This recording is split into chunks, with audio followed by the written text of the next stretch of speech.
Qari mill-ktieb tal-profeta Ġeremija. Ara, għad jiġu jiem, oraklu tal-Mulej, meta nġib fuq dar Iżrael u dar Ġuda il-ġid li wegħdhom. F'dawk il-jiem u f'dak iż-żmien intalla min nisel ta' David rimja tas-sewwa, bniedem li jagħmel il-ġustizzja u s-sewwa fil-pajjiż. F'dawk il-jiem Ġuda jinħeles u Ġerusalemm tgħammar b'moħħha mistrieħ u għalhekk isejħula il-Mulej is-sewwa tagħna. Lejk jinnerfa' ruħi Mulej. Triqatek Mulej għarrafni, il-modijiet tiegħek għallimni, mexxini fis-sewwa tiegħek u għallimni, għax int Alla tas-salvazzjoni tiegħi. Lejk jinnerfa' ruħi Mulej. Tajjeb u sewwa il-Mulej, għalhekk juri triqtu lil-ħatja, imexxi l-imsejkna fis-sewwa, jgħallem lil-fqajrin it-triq tiegħu. Lejk jinnerfa' ruħi Mulej. Il-modijiet tal-Mulej kollhom tjieba u fedeltà għal min iħares il-patt u l-liġijiet tiegħu. Mitla l-Mulej ta' dawk li jibżgħu minnu, lilhom jarraf il-patt tiegħu. Lejk jinnerfa' ruħi Mulej. Qari mill-ewwel ittra ta' San Pawl Apostlu lit-Tessalonkin.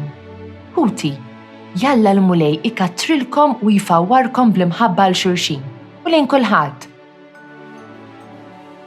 L-istess bħalma aħna nħobbu lilkom ħalli jqawwilkom qalbkom u jkollkom qudussija bla għajb quddiem Alla, missierna għal meta jiġi Sidna Ġesu, imdawwar bil-qaddisin tiegħu. Fl-aħħar ħuti, intom tallimtu minn għandna kif għandkom timxu biex toġbu lil Alla? Kif ta' bilħaq qegħdin iġibu ruħkom. Aħna f'Sidna Ġesu nitolbukom u nħeġġukom biex tagħmlu xi ħaġa iżjed.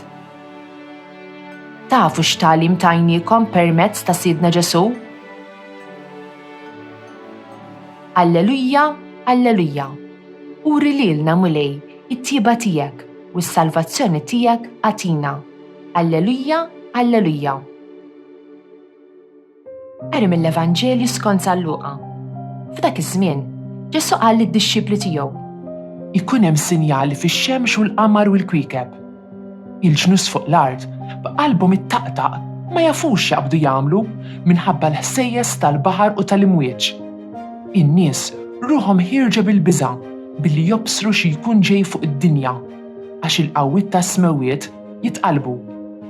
Imbagħad jaraw lil bin il-bniedem ġej fi sħaba b'qawwa u glorja kbira. Meta jibda jisseħħ dan kollu, qawwa qalbkom u werfgħu raskom għax il-fitwa tagħkom fil-qrib.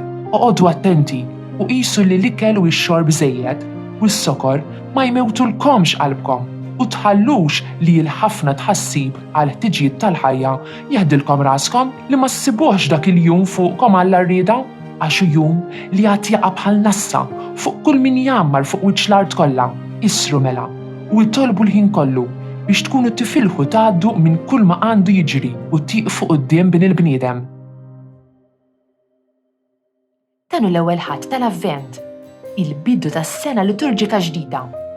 Imma llum fil-Vanġelu ta' Luqa nisimgħu lil Ġesu jitkellem dwar it-tmiem ta' kollox.